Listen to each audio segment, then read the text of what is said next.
notamment une coupure du maire d'Ankara qui disait que le tremblement de terre, la Turquie avait été ciblée par des tremblements de terre faits par l'homme, artificiels.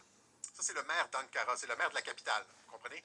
Donc, on utilise le maire de la capitale parce que Erdogan ne peut pas sortir.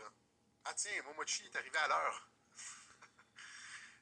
On utilise le maire d'Ankara parce que Erdogan ne peut pas sortir de son rôle de président et d'accuser comme les alliés, par exemple, de la Turquie. Alors, si on veut faire passer un message, on passe par un représentant de plus bas niveau comme le maire d'Ankara, mais ce que le maire d'Ankara dit quand il dit qu'il pense que le tremblement de terre est fait par l'homme et créé par l'homme, c'est-à-dire que c'est une attaque contre la Turquie, il, en fait, reflète une opinion qui est largement répandue en Turquie. OK? J'avais montré aussi la vidéo de Süleyman Soylu, qui est le ministre de l'Intérieur de la Turquie, qui avait accusé les États-Unis, mais il n'avait pas accusé les États-Unis du tremblement de terre. Et là, on va voir la séquence. C'est que ce qui est intéressant ici, c'est qu'avec la Turquie, il y a cette espèce de clivage qui s'accentue avec les États-Unis depuis un certain temps, depuis notamment la guerre en Syrie.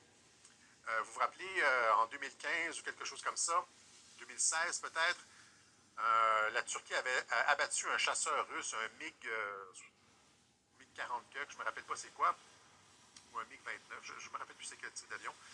Et là, il y avait eu une tension entre la Turquie et la Russie.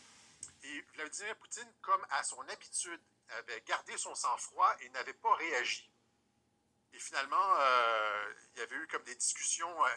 La Turquie était comme revenue sur ses décisions. Et là, il y avait eu un début de rapprochement avec la Russie.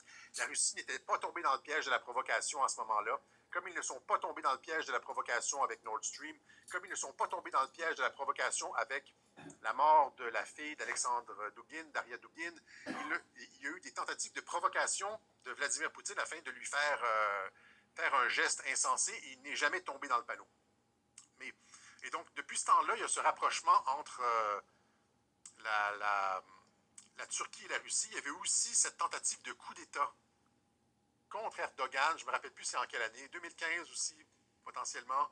Hein, c'était je ne me rappelle plus son nom. Là. En tout cas, une personnalité qui vivait aux États-Unis, qui avait des contacts dans l'armée, qui avait tenté une tentative de renversement d'Erdogan. Et finalement, Erdogan avait dit que les Américains étaient derrière. Et donc, tout ça pour dire que je ne veux pas faire une histoire longue, mais tout ça pour dire qu'il y a ce clivage qui s'accentue entre la Turquie et les États-Unis. Et là, le tremblement de terre vient d'ajouter un élément à ça. Donc, on va faire la séquence de tout ça.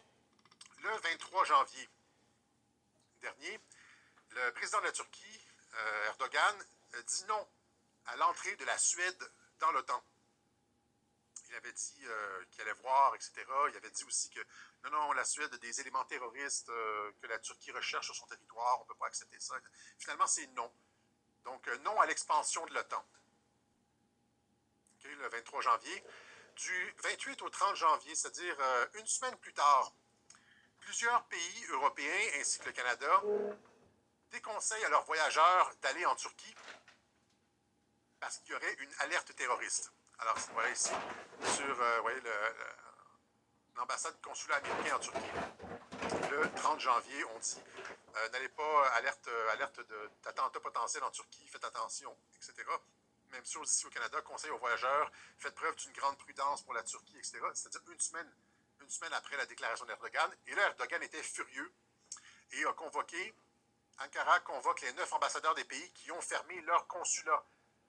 Les pays mentionnés ferment leur consulat. Imaginez à quel point la menace terroriste doit être élevée pour qu'ils ferment leur consulat. Et là, on lit sur Internet que les ambassadeurs ont été rappelés, etc. Donc ça, c'est le 2 février. 23 janvier, non à l'expansion de l'OTAN. 28 au 30 janvier, les pays concernés rappellent leurs ambassadeurs, ferment leurs consulats et leurs ambassades en Turquie. 2 février, Erdogan convoque les ambassadeurs pour savoir qu'est-ce qui se passe, c'est quoi cette histoire d'attaque terroriste complètement ridicule. Le 5 février, il y a Süleyman Soylu qui fait cette déclaration qui dit aux Américains d'arrêter de s'ingérer en Turquie, d'enlever leur sale patte de la Turquie, a été très, très cinglant. Hein? Il a dit, l'ambassadeur américain dit Get your dirty hands out of Turkey. Donc, les Américains étaient à la magouille en Turquie, il se passait quelque chose. Ça, c'était le 5 février. Le 6, tremblement de terre à la frontière entre la Turquie et la Syrie, le sud de la Turquie, etc. Et là, par la suite, c'est ça, déclaration du maire d'Ankara et d'autres, hein, beaucoup d'autres, sur le fait que la Turquie aurait été ciblée par un tremblement de terre. Donc, tremblement de terre artificiel. Qui a la capacité de le faire? Certainement. Les États-Unis, certainement. D'autres pays comme la Russie et la Chine, sauf que pourquoi l'aurait-il fait ici? Le problème vient des États-Unis, on le voit avec la déclaration ici du ministre de l'Intérieur. Et donc, plusieurs ont parlé de HARP, etc. On a vu la création de nuages extrêmement bizarres dans la Turquie, en Turquie à ce moment-là, et ça a fait le tour d'Internet jusqu'au point où Reuters a fait un fact-check. Fact-checking earthquake in Turkey was not HARP operation. Et là, on est rassuré parce que Reuters nous dit finalement, en parlant à un expert, donc il nous rassure en disant que ce n'était pas HARP qui a créé ça, parce que HARP n'a pas la capacité de faire ça, etc. Voilà. Et donc, tension avec la Turquie. Et là, pensez, là, c'est des alliés à l'intérieur de l'OTAN.